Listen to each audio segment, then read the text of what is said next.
ವಿಷ್ಣುವರ್ಧನ್ ಸ್ಮಾರಕಕ್ಕೆ ಜಮೀನು ಹಂಚಿಕೆ ಗೊಂದಲಕ್ಕೆ ಈಗ ತೆರೆ ಬಿದ್ದಿದೆ. ವಿಷ್ಣುವರ್ಧನ್ ಸ್ಮಾರಕ ನಿರ್ಮಿಸಲು ಭೂಮಿ ನೀಡಲು ಅವಕಾಶ ನೀಡಲಾಗಿದೆ. ಕರ್ನಾಟಕ ರತ್ನ ಪ್ರಶಸ್ತಿ ಪುರಸ್ಕೃತರಿಗೆ ಭೂಮಿ ನೀಡಲು ಅವಕಾಶ ಇದೆ.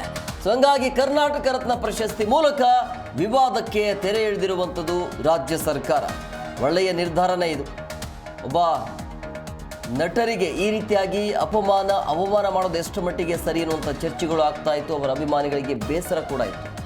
ಆದರೆ ಸರಿಯಾದ ಸಮಯಕ್ಕೆ ಬೇಗನೆ ಸಿಗಬೇಕಾಗಿತ್ತು ಕರ್ನಾಟಕ ರತ್ನ ಪ್ರಶಸ್ತಿ. ಬಟ್ ಲೇಟ್ ಆದರೂ ಪರವಾಗಿಲ್ಲ, ಸಿಗಬೇಕಾಗಿರುವಂಥ ಸ್ಥಾನ ಸಿಕ್ಕಿದೆ.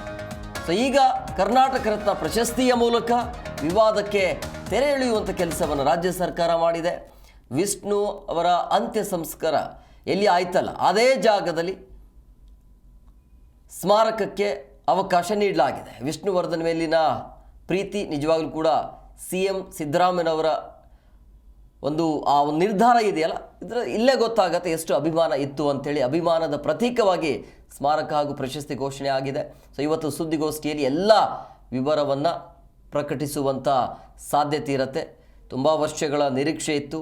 ಇದ್ದಕ್ಕಿದ್ದಾಗೆ ಮೊನ್ನೆ ಆ ಸ್ಮಾರಕವನ್ನು ನೆಲಸಮ ಮಾಡಿದ್ರು ಅಲ್ಲಿ ಅಭಿಮಾನ್ ಸ್ಟುಡಿಯೋದಲ್ಲಿ. ಅದೇ ಜಾಗದಲ್ಲಿ ಈಗ ಮತ್ತೆ ಅಲ್ಲಿ ಸ್ಮಾರಕ ನಿರ್ಮಾಣ ಆಗತ್ತೆ.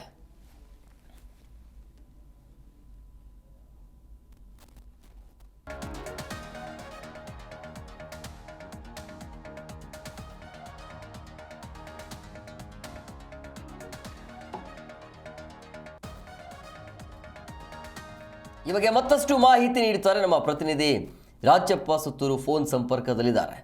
ರಾಜಪ್ಪ, ಅಭಿಮಾನಿಗಳಿಗೆ ನಿರೀಕ್ಷೆ ಇತ್ತು, ಜೊತೆಗೆ ಮೊನ್ನೆ ಆಗಿರುವಂಥ ವಿಷ್ಣುವರ್ಧನ್ ಅವರ ಸ್ಮಾರಕ ಏನು ನೆಲಸಮ ಮಾಡಿದ್ರಲ್ಲ ಅದು ಬೇಸರ ಇತ್ತು. ಇದ್ದಕ್ಕಿದ್ದಾಗೆ ಕರ್ನಾಟಕ ಸರ್ಕಾರ ತೆಗೆದುಕೊಂಡಿರುವಂಥ ನಿರ್ಧಾರ ಇದೆಯಲ್ಲ ಕರ್ನಾಟಕ ರತ್ನ ಪ್ರಶಸ್ತಿ, ಅದರ ಜೊತೆಗೆ ಈಗ ಅದೇ ಜಾಗದಲ್ಲಿ ಸ್ಮಾರಕ ನಿರ್ಮಾಣಕ್ಕೆ ಅವಕಾಶ ಇರುವಂಥದ್ದು. ಏನಿದೆ ಹೆಚ್ಚಿನ ಡೀಟೇಲ್ಸ್? ಎಂ ಕುಮಾರ್, ಇದೊಂದು ರೀತಿ ರಾಜ್ಯ ಸರ್ಕಾರ ಒಂದು ರೀತಿ ಏನು ಗೊಂದಲಗಳ ಬಗೆಹರಿಸಲಿಕ್ಕೆ ತೆಗೆದುಕೊಂಡ ತೀರ್ಮಾನ ಅಂತ ಹೇಳೋದು ತಪ್ಪಾಗೋದಿಲ್ಲ. ಹಿಂದೆನೂ ಸಹ ಈ ಒಂದು ವಿಷಯದಲ್ಲಿ ಚರ್ಚೆ ಸಾಕಷ್ಟು ನಡೆದಿತ್ತು. ಆದ್ರೆ ಕರ್ನಾಟಕ ರತ್ನ ಪ್ರಶಸ್ತಿ ಕೊಡುವ ವಿಚಾರದಲ್ಲಿ ಇನ್ನೂ ಸಹ ಗೊಂದಲವಂತ ಮುಂದುವರೆದಿತ್ತು. ಆದ್ರೆ ಈಗ ಅದೇ ರೀತಿ ಅವರ ಸ್ಮಾರಕ ನಿರ್ಮಾಣ ವಿಚಾರದಲ್ಲೂ ಸಹ ಒಂದಷ್ಟು ತಕರಾರು ಇದ್ದಿತ್ತು. ಅರಣ್ಯ ಭೂಮಿಯಲ್ಲಿ ಅವರಿಗೆ ಜಾಗವನ್ನು ಕೊಡಲಾಗಿತ್ತು. ಅವರ ಅಂತ್ಯ ಸಂಸ್ಕಾರ ನಡೆಸುವಂತ ಸಂದರ್ಭದಲ್ಲಿ ಇವೆಲ್ಲ ಪ್ರಕ್ರಿಯೆಗಳ ನಂತರ ಆ ಸಮಾಧಿಯನ್ನ ಅಭಿಮಾನ್ ಸ್ಟುಡಿಯೋದಲ್ಲಿ ನಿರ್ಮಾಣ ಮಾಡಲಾಗಿತ್ತು. ಆ ಒಂದು ಸ್ಮಾರಕವನ್ನ ಅವರ ಕುಟುಂಬ ಸದಸ್ಯರು, ಅಭಿಮಾನ್ ಸ್ಟುಡಿಯೋ ಮಾಲೀಕರು, ಬಾಲಣ್ಣ ಅವರ ಕುಟುಂಬ ಸದಸ್ಯರು ಡೆಮಾಲಿಷನ್ ಮಾಡಿದ್ರು. ಅದರಿಂದ ಆಗಿದ್ದಂತಹ ಒಂದು ಗೊಂದಲ ರಾಜ್ಯಾದ್ಯಂತ ಆಕ್ರೋಶಕ್ಕೆ ಕಾರಣವಾಗಿತ್ತು. ಈಗ ಮುಖ್ಯಮಂತ್ರಿ ಸಿದ್ದರಾಮಯ್ಯನವರು ಅದೇ ರೀತಿ ಕರ್ನಾಟಕ ವಾಣಿಜ್ಯ ಮಂಡಳಿಯವರ ಮಧ್ಯಪ್ರವೇಶದಿಂದ ಅದೇ ರೀತಿ ಹಿರಿಯ ನಟ ನಟಿಯರು ಸರ್ಕಾರಕ್ಕೆ ಒತ್ತಾಯ ಹೇರಿದ ಕಾರಣಕ್ಕೋಸ್ಕರ ಅಂತಿಮವಾಗಿ ರಾಜ್ಯ ಸರ್ಕಾರ ಏನು ವಿಷ್ಣುವರ್ಧನ್ ಅವರಿಗೆ ಕರ್ನಾಟಕ ರತ್ನ ಪ್ರಶಸ್ತಿ ಕೊಡ್ಲಿಕ್ಕೆ ತೀರ್ಮಾನ ಕೈಗೊಂಡಿದೆ. ಆ ಮೂಲಕ ವಿಷ್ಣು ಸ್ಮಾರಕಕ್ಕೆ ಇದ್ದಂತ ಅಡ್ಡಿ ಆತಂಕವನ್ನ ಮುಖ್ಯಮಂತ್ರಿ ಸಿದ್ದರಾಮಯ್ಯ ಅವರು ನಿವಾರಣೆ ಮಾಡಿದ್ದಾರೆ.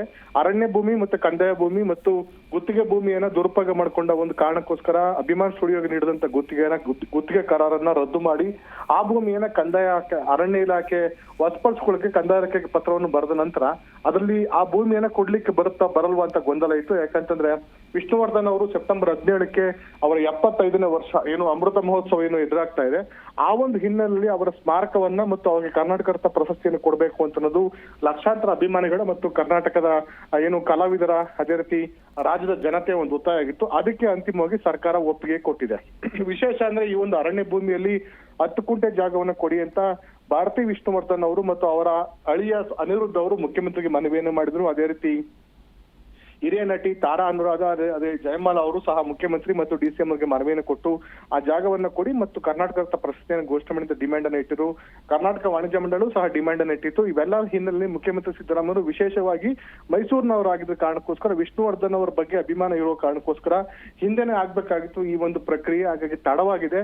ವಿಷ್ಣುವರ್ಧನ್ ಅವರ ಸ್ಮಾರಕವನ್ನ ಮೈಸೂರಿನಲ್ಲಿ ದೊಡ್ಡ ಪ್ರಮಾಣದ ನಿರ್ಮಾಣ ಮಾಡ್ತಾ ಇದ್ರು ಸಹ ಅವರ ಒಂದು ಅಂತ್ಯ ಸಂಸ್ಕಾರ ನಡೆಸಂತ ಒಂದು ಸ್ಥಳದಲ್ಲಿ ಅವ್ರಿಗೆ ಒಂದು ಸ್ಮಾರಕವನ್ನು ನಿರ್ಮಾಣ ಮಾಡಬೇಕು ಅಂತ ಒಂದು ಹಿನ್ನೆಲೆಯಲ್ಲಿ ಮುಖ್ಯಮಂತ್ರಿಗಳು ಕರ್ನಾಟಕ ರತ್ನ ಪ್ರಶಸ್ತಿನ ಕೊಟ್ಟಿದ್ದಾರೆ. ಕರ್ನಾಟಕ ರತ್ನ ಪ್ರಶಸ್ತಿ ಘೋಷಣೆ ಆದ ಸಂದರ್ಭದಲ್ಲಿ ಅದಕ್ಕೆ ಪರ್ಯಾಯವಾಗಿ ಹೊಂದಿಕೊಂಡಂತೆ 3 ವಿಷಯಗಳು ಅಡಿಷನಲ್ ಆಗಿ ಸೇರ್ಪಡೆ ಆಗ್ತವೆ. ಒಂದು, ಅವರ ಹೆಸರಲ್ಲಿ ಸ್ಮಾರಕ ನಿರ್ಮಾಣ ಮಾಡ್ಲಿಕ್ಕೆ ರಾಜ್ಯದ ಯಾವುದೇ ಭಾಗಗಳಲ್ಲಿ ಜಾಗವನ್ನು ಕೇಳಿದ್ರೆ ಅದನ್ನ ಕೊಡಬೇಕು ಅಂತ ಅನ್ನೋದು ಈ ಒಂದು ಕರ್ನಾಟಕ ರತ್ನ ಪ್ರಶಸ್ತಿಯ ನಿಯಮಾವಳಿಗಳಲ್ಲಿ ಇದೆ.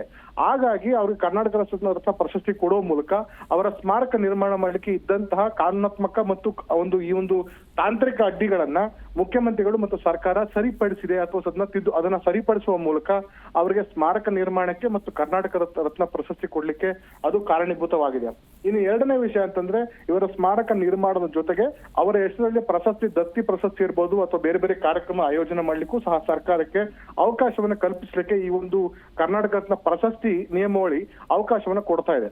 ಹಾಗಾಗಿ ಎರಡನೇ ವಿಷಯ. ಅದೇ ರೀತಿ ಇದೇ ಒಂದು ಸಂದರ್ಭದಲ್ಲಿ ವಿಶೇಷವಾಗಿ ವಿಷ್ಣುವರ್ಧನ್ ಅವರ 75ನೇ ವರ್ಷಾಚರಣೆ ಹಿನ್ನೆಲೆಯಲ್ಲಿ ಆ ಸಂದರ್ಭವನ್ನ ಗಮನದಲ್ಲಿ ಇಟ್ಕೊಂಡು ರಾಜ್ಯ ಸರ್ಕಾರ ತೆಗೆದುಕೊಂಡಂತ ಒಂದು ವಿಶೇಷ ತೀರ್ಮಾನ ಆಗಿರ್ಬೋದು ಸಾಧ್ಯತೆನೂ ಇದೆ.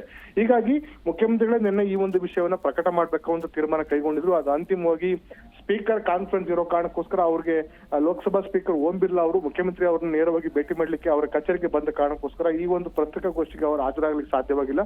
ಹಾಗಾಗಿ ಮುಖ್ಯಮಂತ್ರಿ ಅವರು ಇನ್ನು 11 ಗಂಟೆ ನಡೆಯುವಂತ ಪತ್ರಿಕಾಗೋಷ್ಠಿಯಲ್ಲಿ ಇವೆಲ್ಲ ವಿಷಯಗಳನ್ನ, ಅವರ ಭೂಮಿ ಹಂಚಿಕೆ ವಿಚಾರ ಇರ್ಬೋದು, ಅವರ ಸ್ಮಾರಕ ವಿಚಾರ ಇರ್ಬೋದು, ಕರ್ನಾಟಕ ರತ್ನ ಪ್ರಶಸ್ತಿ ಇರ್ಬೋದು, ಇವೆಲ್ಲದನ್ನು ಸಹ ತೆರೆ ಎಳೆಯುವಂತ ಒಂದು ಸಾಧ್ಯತೆ ಇದೆ. ಹೀಗಾಗಿ 11 ಗಂಟೆಗೆ ಮುಖ್ಯಮಂತ್ರಿಗಳು ಪತ್ರಿಕಾಗೋಷ್ಠಿಯಲ್ಲಿ ಇವೆಲ್ಲವನ್ನೂ ಸಹ ವಿಶದೀಕರಿಸಿ ಅವರು ಪ್ರಕಟ ಮಾಡ್ತಾರೆ. ಆ ಸಂದರ್ಭದಲ್ಲಿ ಭಾರತಿ ವಿಷ್ಣುವರ್ಧನ್ ಇರ್ಬೋದು ಮತ್ತು ಅನಿರುದ್ಧ್ ಇರ್ಬೋದು ಮತ್ತು ಅವರು ಕರ್ನಾಟಕ ಚಲನಚಿತ್ರ ವಾಣಿಜ್ಯ ಮಂಡಳಿ ಸದಸ್ಯರು ಸಹ ಮುಖ್ಯಮಂತ್ರಿಗಳನ್ನು ಅಭಿನಂದನೆ ಮಾಡಬೇಕು ಅಂತ ತೀರ್ಮಾನ ಕೈಗೊಂಡು ಮುಖ್ಯಮಂತ್ರಿ ನಿವಾಸಕ್ಕೆ ಬರ್ತಾ ಇದ್ದಾರೆ. ಒಟ್ಟಾರೆಯಾಗಿ ಹಲವಾರು ವರ್ಷಗಳ, ಸುಮಾರು 9 ರಿಂದ 10 ವರ್ಷಗಳ ಕಾಲ ಆದಂತ ಈ ಒಂದು ವಿಷ್ಣುವರ್ಧನ್ ಅವರ ಅಂತ್ಯಕ್ರಿಯೆ ಆದ ನಂತರ ಅವರಿಗೆ ಮರಣೋತ್ತರ ಪ್ರಶಸ್ತಿಯನ್ನು ಪ್ರಕಟ ಮಾಡುವುದು ಮತ್ತು ಆ ಮೂಲಕ ಅವರಿಗೆ ಸ್ಮಾರಕ ನಿರ್ಮಾಣಕ್ಕೆ ಇದ್ದಂತ ಅಡ್ಡಿ ಆತಂಕವನ್ನು ರಾಜ್ಯ ಸರ್ಕಾರ ಅಡ್ಡಿ ಆತಂಕವನ್ನು ನಿವಾರಣೆ ಮಾಡೋದು ಸಹ ರಾಜ್ಯದ ಜನತೆ ಖುಷಿ ಪಡುವಂತ ವಿಚಾರವಾಗಿದೆ. ಥ್ಯಾಂಕ್ ಯು ರಾಜಪ್ಪ ನಿಮ್ಮೆಲ್ಲ ಡೀಟೇಲ್ಸ್ಗಾಗಿ.